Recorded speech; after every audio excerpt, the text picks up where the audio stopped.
You see that mountain in the distance? The one just in front, right there? It's not exactly your average mountain. I would say it's more like a wall of mountains. And this thing looks amazing. If you were looking for the best seed for 1.18, this is it. I mean, this, in my opinion, anyway.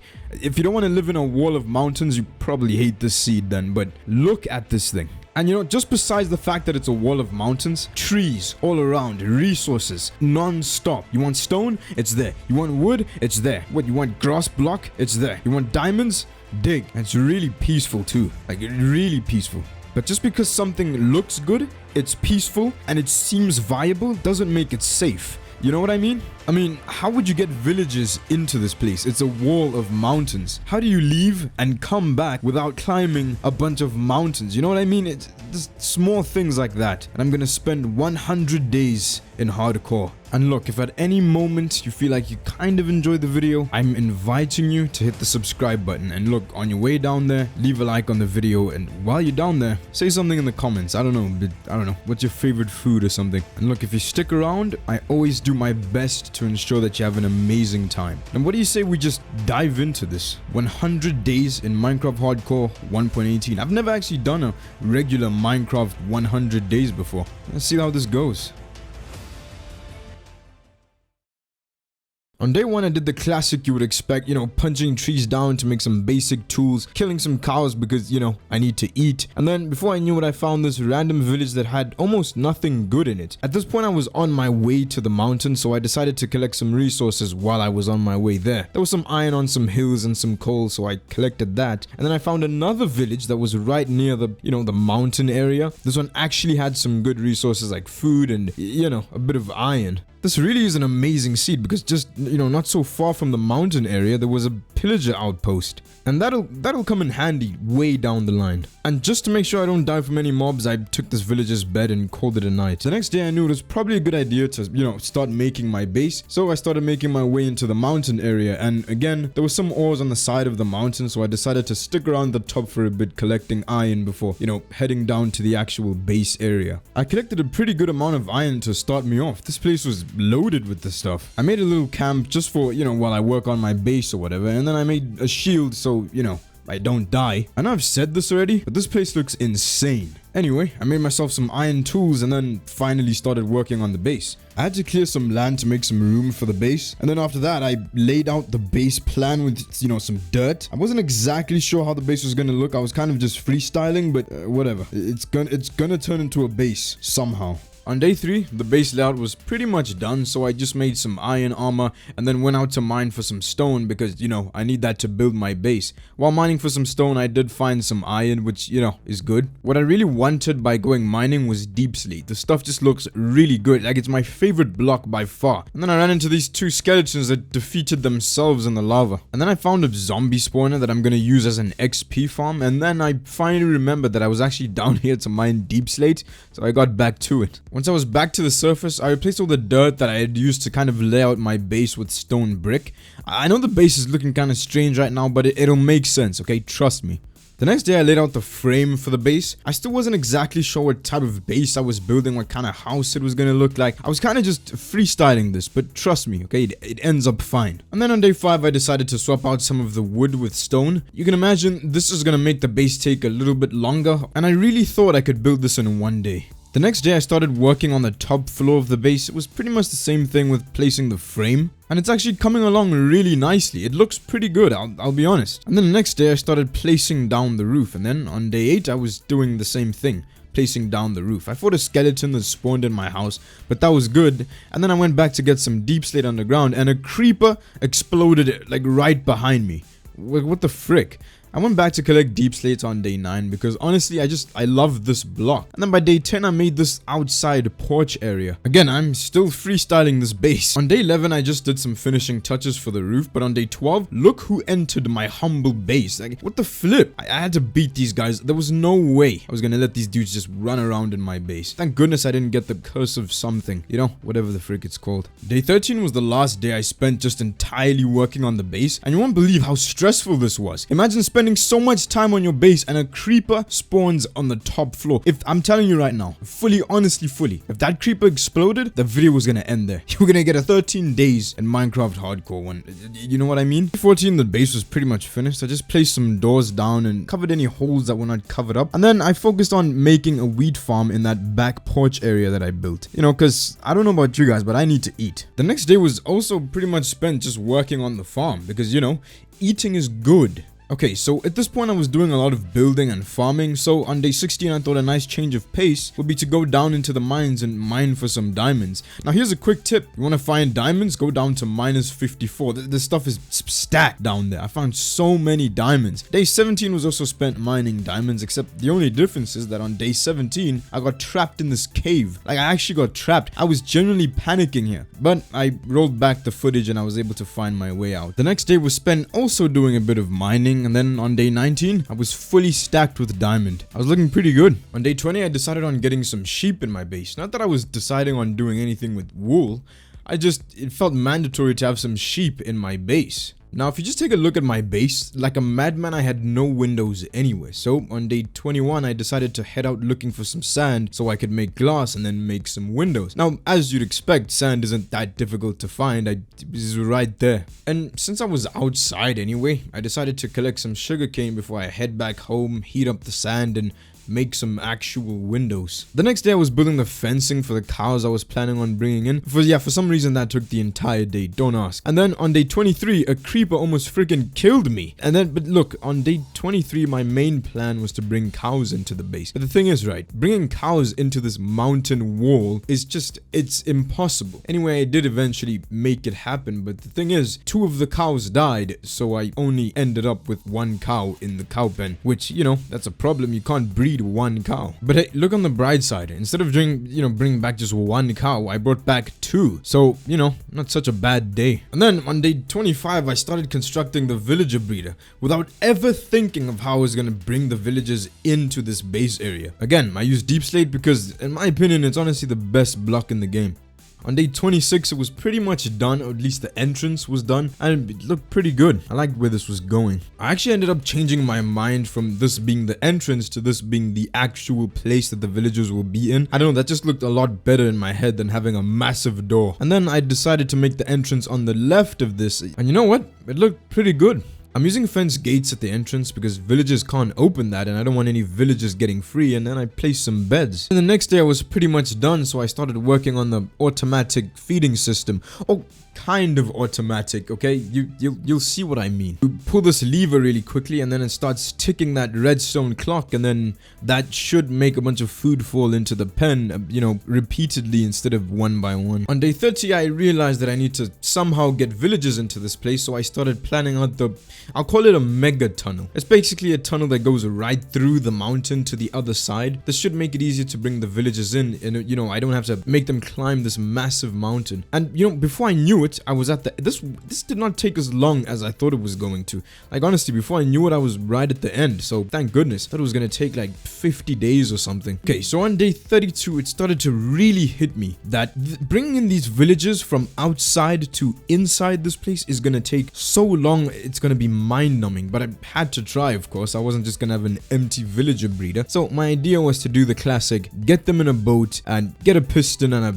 lever and then bring them home. Now, it took a while, but I did eventually get one of the villagers into the boat and we were off. I knew this was gonna take long. This piston and lever method was gonna take really long, but I had to try. I didn't really have much of another plan to do this. Now, as soon as it hit nighttime, I ran straight for the village to find one of the villagers' beds. I didn't really want this villager to get killed by zombies and become zombified after all this hard work I had put in. But anyway, on day 33, I made some pretty good progress, and then day 34, I thought, it's a boat, so let me use some water. That did not work. It's actually so frustrating that didn't work. This was kind of my main plan at this point. My next and only plan was to make a railway system. This was the only way I could picture this actually working. I was able to make quite a lot of railway tracks, but as you would suspect, it was nowhere near enough to complete the job that I was about to embark on. So I had to go down into the mines looking for iron desperately. On day 35, I realized I forgot to close my sheep pen, so they all escaped. And then the next day, I made more rails, and then I found my sheep. Thank goodness, I wasn't gonna go outside and look for them. On day 37, I just went to go mining for some iron, and then on day 38,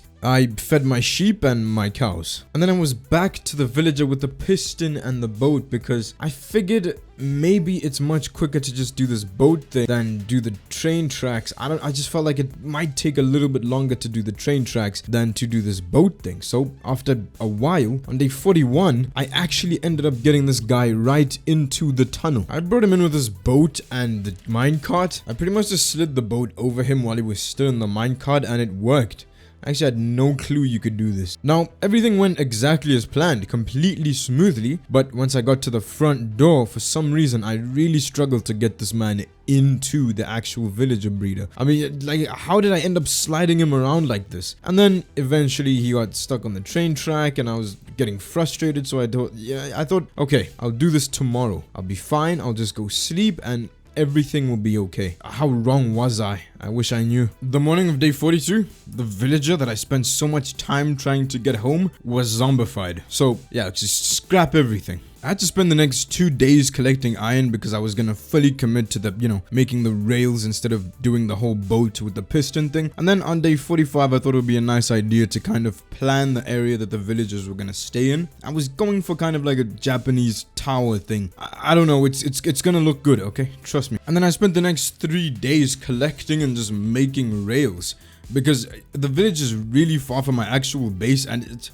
this is all taking really long, but it'll work out. It's necessary. Okay, so on day 50, the railway system was pretty much finished. The only thing I needed to do was somehow get one of the villagers into the minecart and then send that minecart home. But these villagers were making it so impossible. I don't know what it is. It just wasn't happening at all. So I tried this trick with the bed. But by placing a bed down, the villager needs to sleep. So maybe they might end up in the minecart by sleeping in the bed. And my plan worked. That's literally one villager down. I just need a second villager and it's all good. Look at him, he's headed straight home. No, he isn't. I was completely wrong. I forgot to place booster rails on the track, so I had to get to doing that. And then once I was done with all the booster rails, I came back to find my man zombified and a bunch of other villagers too. What the heck am I supposed to do with this? I just placed the bed in the village and called it a night. The next day, I was able to get one villager into the minecart, but the thing is, because I'm slightly dumb, I used an activator rail instead of a booster rail, so the villager jumped right out. This was really frustrating. Like, you have no clue. On day 52, I came up with a genius plan. So my idea was to trap a villager during the day so they couldn't leave their house, and then made it so that if they did leave their house, the only way they could leave was by walking right into this minecart. And you know what? I can't believe it actually worked. It actually worked. And just like that, that's one villager down, just one more to go. I spent day 52 coming up with another elaborate plan to try get one of the villagers into the minecart, but like you would expect, it didn't work. I didn't know what to do. Like, I was like, what the heck am I supposed to do here? Okay, so on day 54, I eventually figured it out. I was gonna do the same thing with the bed, but I was just gonna trap a villager in a position where they can't go anywhere, and then I'll wait until nighttime, and then the only place they'll be able to go is the bed. But while I wait for nighttime, I just decided I'd take this villager into its new home. I really don't want this guy to get zombified, so I had to play it safe and sleep early. And then the next morning, I was able to get this guy right into his new home, safe and sound, no issues at all. Finally, feels like real progress. And then I was about to go check on my trap villager guy, the guy I tried to trap, and there was a bunch of these mobs, so I had to deal with them. And then, the morning of day 56, everything went exactly as planned. As soon as he woke up, he was trapped right into the minecart, and home we go. I'm so glad this all worked out. I mean, this was taking so long. And look, of course, just to play it safe, I did need to sleep early so my guy doesn't get, zombified or whatever the frick you want to call it. And the next day, I now had 2 villagers in the villager breeder, and you know what? Everything was working perfectly. The feeding system was working perfectly. Everything was good. This is exactly what I wanted. And then I fed my sheep and my cows. Okay, so now that I have a way of breeding my own villagers, I decided to work on that villager tower I was trying to build, and it took a couple of days to build. But you know what? Because again, this goes back to me being slightly dumb, I paused the recording and then forgot to unpause it. So you only have 2 days and then suddenly, boom, day 63. So yeah, I'm pretty stupid on that front, but look at this thing. Looks pretty good, right? You see what I mean with like the Japanese design? The roof kind of looks like that, right? It does, right? And then I got my very first villager into it, what I would call his store area. Because, he's technically selling me things, so that's exactly what it is. And then I fed my sheep and my cows, and then I went out to go see if I can find a lectern in a village because I was too lazy to craft my own. On day 64, I found one. Good. Then I spent the whole day on day 65 trying to get this man to sell me mending. It took way too long. But look, on day 66, I had it, okay? I got the mending book, and all I needed to trade was some paper to get some emeralds, and then bang, I'd get the mending book. I spent the next day working on a sugarcane farm, and then on day 68, I went outside my base area to go look for even more sugarcane. And this place looks really nice. Honestly, you don't even have to live in those mountains that I live in. You could just live out here. This place looks amazing. But I found a bunch of sugarcane, and then on day 69, I just mined for iron the entire day. And then on day 70, I worked on that villager tower that I was working on, that one that's supposed to have a Japanese look to it. And then on day 71, I was making this bridge for my nether portal. It'll make sense, okay? The bridge will make sense eventually. I have something in my head, okay? It looks really cool, so I wanna make it real. And then of course I spent the rest of the day looking for obsidian, because I don't know if you know this, but to build a nether portal you need obsidian. And I went through so many mobs and I just found one block. What a waste of time. Thank goodness on day 72 I found a bunch of this stuff. On day 73, I don't really know what I was trying here, but I was trying like a designer portal. It didn't work, so I just made the original. Now on day 74, my plan was to make a water elevator for that villager tower that I was building. So I went straight to the Nether and looked for soul sand, and of course I couldn't find any, so I just traded some with this guy. And he immediately gave me soul sand. On day 75, I head out into the ocean looking for kelp for the elevator. And then on day 76, I decided to increase the tower just a little bit, by like 2 floors. And then for the next 3 days, I started working on the elevator, only to later conclude in day 80 that a ladder is probably better than a water elevator. Because there's no way for me to stop myself at certain points with a water elevator. I just go straight up. It's not exactly gonna work for this kind of build. Now, because that entire time I forgot that I had a villager that had a mending book, I completely forgot to trade with him to make sure that he keeps the mending book. So on day 81, I had to do the whole trying to get mending again. But thank goodness it didn't take as long this time. It pretty much instant, really. And then just to lock it in, I traded some paper with him and bam. Now I actually have mending. I didn't really know what to do on day 82, so I just headed back to the nether to trade with my guy Pedro. And then I covered my nether portal with stone so it doesn't blow up from ghost attack. The next day I realized that my wheat farm wasn't that effective at feeding me and the villagers, so I decided maybe it would be a good idea to make a potato field or something. So this potato field is food that I eat, and then the wheat farm is food that the cows and the villagers eat. On day 84 and 85, I worked on getting my next villager into the villager tower. Again, this was much easier this time because the villagers were right in my backyard, so I didn't need to do any crazy train stations, just a boat and some pistons. On day 86, I went to harvest my potato farm, but the main thing I did today was start mining for netherite. And I continued this mining all the way until day 89. Netherite is really rare, but if you do put on the time, it's not so bad to find. Now, after all that mining, I collected enough netherite to make a netherite shirt.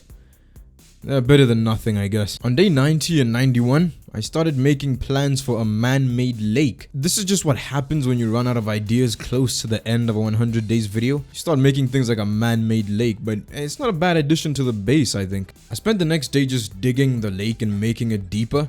Kinda sucks digging underwater, but it's all worth it, I think. Man-made lake. On day 93, I thought I'd add more detail to the portal, but it didn't really look that great, so I just went out to get some sand for my lake. And then, on day 94, I decided that the lake would best be used as a kelp farm. Good thing I found some use for the lake, because it might have been useless otherwise. And then on day 95, again as a symptom of not knowing exactly what to do, I mined some stone and tried to make this stone path from the entrance all the way down to my house. I didn't know exactly what I was doing, but just know it looked horrible. No joke, I pretty much spent day 96 harvesting my sugarcane and then making this trash can. because again, I had no clue what else to do. The next day I carried on with this treacherous path, but remember the lava trash can? Yeah, I came back to my house on fire. This was horrible. Like I had to replace all the blocks with stone, and it looked terrible. On day 98, I literally just remembered that I found a zombie spawner, so I decided I would quickly make an XP farm because XP. On day 99, I harvested my potato field and harvested my sugarcane, and then I finally had enough emeralds to buy mending from that villager, so I applied it to my pickaxe. And then I spent day 100 getting my pickaxe to mend using my XP farm, again because I didn't really know what else to do. And that was it, my 100 days in Minecraft 1.18 in those new mountains. Now again, if you did enjoy the video, I invite you to hit the subscribe button. If you stick around, you will have an amazing time. And of course, while you're down there, I invite you to hit the like button and stay hopeful. I'll see you in the next video. Until then.